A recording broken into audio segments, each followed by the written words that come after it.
podcast, il est écrit avec Louis. Ensemble, partageons la parole. Bonjour amoureux de la parole, je suis heureuse de vous retrouver pour ce petit partage, parenthèse dans la série Shemot. J'ai intitulé ce podcast La grande question. Et oui, quelle serait votre réponse si Dieu vous disait « Demande-moi ce que tu veux et je te le donnerai ». Si vous avez lu mon article de lundi, ça va peut-être être un peu redondant, mais il me semblait intéressant de le partager ici, notamment sur YouTube, pour tous ceux qui me suivent sur YouTube. Donc, si vous m'écoutez pour la première fois, je suis Louis du blog ilestécrit.com et je vous embarque dans une petite virée biblique. Donc, j'ai reçu un verset un matin et ce verset était tiré de 2 Chroniques 1,7 et qui dit « Demande-moi ce que tu veux et je te donnerai, et je te le donnerai. » Et c'est un passage qui fait écho à un autre passage dans le livre des Rois, au chapitre 3, des versets 5 à 10, passage que je vous invite à aller lire ou relire. C'est simplement le passage où Salomon demande à Dieu la sagesse. Voilà, c'est comme ça qu'on le résume. Dans la version Martin, on nous dit que l'Éternel apparut de nuit à Salomon à Gabaon dans un songe et Dieu lui dit « Demande ce que tu veux que je te donne. » Et Salomon répondit « Tu as usé d'une grande gratuité envers ton serviteur David mon père, selon qu'il a marché devant toi en vérité, en justice et en droiture de cœur envers toi, et tu lui as gardé cette grande gratuité de lui avoir donné un fils qui est assis sur son trône, comme il paraît aujourd'hui. Or maintenant, ô Éternel, mon Dieu, tu as fait régner ton serviteur en la place de David, mon père, et je ne suis qu'un jeune homme qui ne sait point comment il faut se conduire. Et ton serviteur est parmi ton peuple que tu as choisi, et qui est un grand peuple qui ne se peut compter ni nombrer, tant il est grand, tant il est en grand nombre. Donne donc à ton serviteur un cœur intelligent pour juger ton peuple et pour discerner entre le bien et le mal, car qui pourrait juger ton peuple qui est d'une si grande conséquence? Et ce discours plut à l'Éternel en ce que Salomon lui avait fait une telle demande. Pour résumer, Salomon demande à Dieu la sagesse ou simplement la capacité intellectuelle de pouvoir être roi et gérer, manager le peuple de Dieu. Et cette réponse plut à Dieu puisque Dieu va lui donner même des richesses, il va lui donner au-delà de ce qu'il a demandé. Donc ce matin, comme je disais, ce début de semaine, c'était lundi, j'avais reçu, ce verset, mais c'était un verset un passage que je connaissais assez bien, puisque bien souvent, je reprenais ce passage dans ma prière en disant à Dieu, tu as donné la sagesse à Salomon, donne-moi la même chose, donne-moi la sagesse. Et même, je demande l'intelligence aussi, puisque dans la version Martin, on nous parle plutôt d'intelligence. Mais une pensée m'a frappée. Salomon, malgré la sagesse incomparable que Dieu lui a donnée, n'a-t-il pas désobéi à Dieu? Et malgré toute sa connaissance, son intelligence, sa stratégie politique, il a fini par se détourner. Aussi, lors de mes nombreuses demandes à Dieu pour la sagesse, son esprit m'a bien fait comprendre qu'il m'avait déjà tout donné. Premièrement, j'ai la parole de Dieu, n'est-ce pas? J'ai la parole de Dieu, j'ai la connaissance, toute l'expérience de Salomon dans les Écritures et même l'expérience de bien d'autres personnages bibliques encore. Nous avons des livres tels que les Proverbes ou tels que les Psaumes qui sont remplis de sagesse. Et la réponse était « Étudie la parole de Dieu ». Et donc, malgré cette faveur de Dieu à l'égard de Salomon, Salomon s'est quand même égaré. Parce que le cœur de l'homme est complexe, le cœur est tortueux par-dessus tout et il est méchant. Qui peut le connaître, nous disent les Écritures dans Jérémie 17, 9. Alors ce matin, je n'arrête pas de dire ce matin parce que j'ai mes notes devant moi. Lorsque j'ai écrit, c'était le jour même.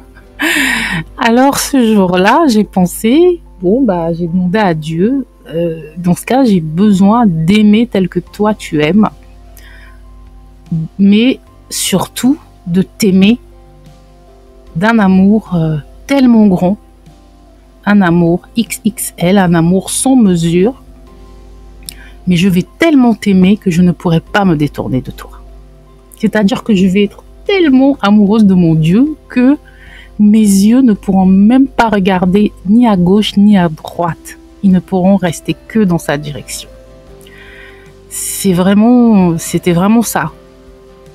Un amour qui va me transformer, un amour qui va m'attacher à Dieu et qui va me garder dans l'obéissance. Et donc, je me suis dit, mais n'est-ce pas? C'est une belle demande, n'est-ce pas? Si quelqu'un d'entre vous manque de sagesse, qu'il la demande à Dieu et elle lui sera donnée, nous dit Jacques 1,5. Donc, quand je lis ce verset, je me dis, est-ce que j'ai eu tort d'arrêter de demander la sagesse? Puisque Jean 1,5 nous dit que nous pouvons demander la sagesse. Mais les Écritures nous disent aussi que Christ est devenu pour nous sagesse de la part de Dieu, dans 1 Corinthiens 1,30. Or, c'est par Jésus que nous accédons au trône de Dieu, d'accord? Et c'est par lui que nous sommes sanctifiés. Donc, c'est par Jésus que nous avons été faits de la part de Dieu. Et Jésus a été fait de la part de Dieu sagesse, justice, sanctification et rédemption. Autrement dit, la sagesse, ce n'est pas seulement un concept, c'est une personne, c'est Jésus. D'accord? Et si je marche avec Jésus, je marche dans la sagesse. Donc, je n'ai pas besoin de prier pour la sagesse puisque j'ai accepté déjà Jésus comme Seigneur et Sauveur. Tout ce que j'ai à faire, c'est de marcher avec lui et pour lui et dans l'obéissance puisqu'il est la sagesse. Donc là encore, je ne sais pas si vous me suivez. J'ai bien raison, n'est-ce pas, de ne plus demander à Dieu la sagesse puisqu'il nous a déjà donné Jésus. N'est-ce pas? Qui, au travers de son grand sacrifice, nous a rachetés. Mais en même temps, pour moi, Jésus, c'est également l'amour personnifié, n'est-ce pas?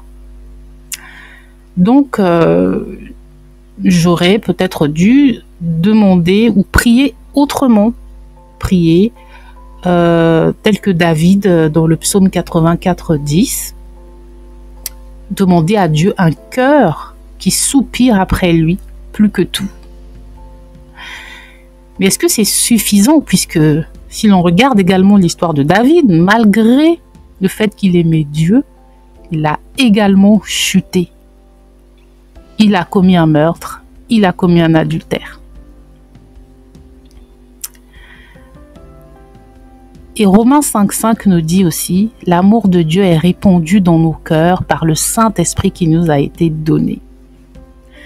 Donc en gros, lorsque je demande à Dieu l'amour, la réponse est, l'amour m'a déjà été donné au travers du Saint-Esprit.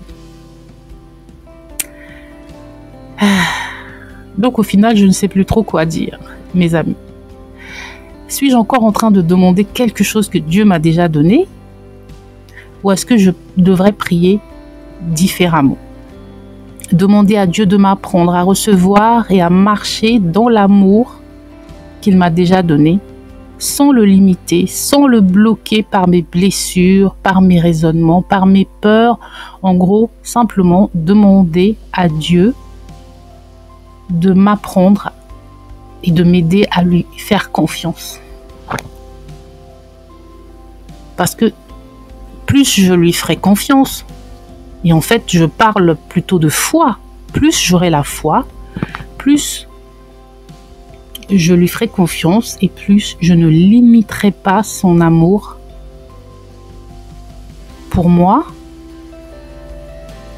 et peut-être que plus aussi je l'aimerai. C'est peut-être un peu compliqué. Donc aujourd'hui, amoureux de la parole, c'était juste un petit partage pour vous demander quelle serait votre réponse.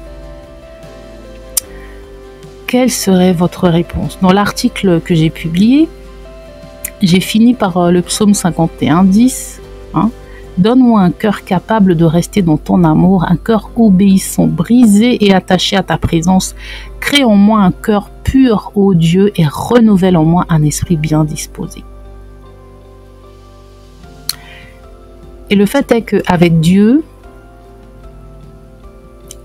rien n'est imposé. On travaille avec Dieu.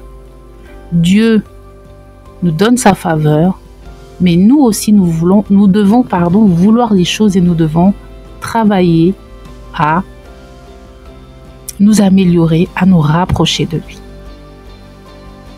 Donc Salomon n'avait pas Jésus. La grande différence à cette grande question, c'est que Salomon n'avait pas Jésus. Et nous, aujourd'hui, nous avons Jésus. Donc, nous avons la sagesse personnifiée et son esprit réside en nous. Voilà pourquoi, plutôt que de demander la sagesse, eh bien, nous devons plutôt demander de grandir dans cette sagesse, ou simplement de grandir dans la connaissance de Jésus.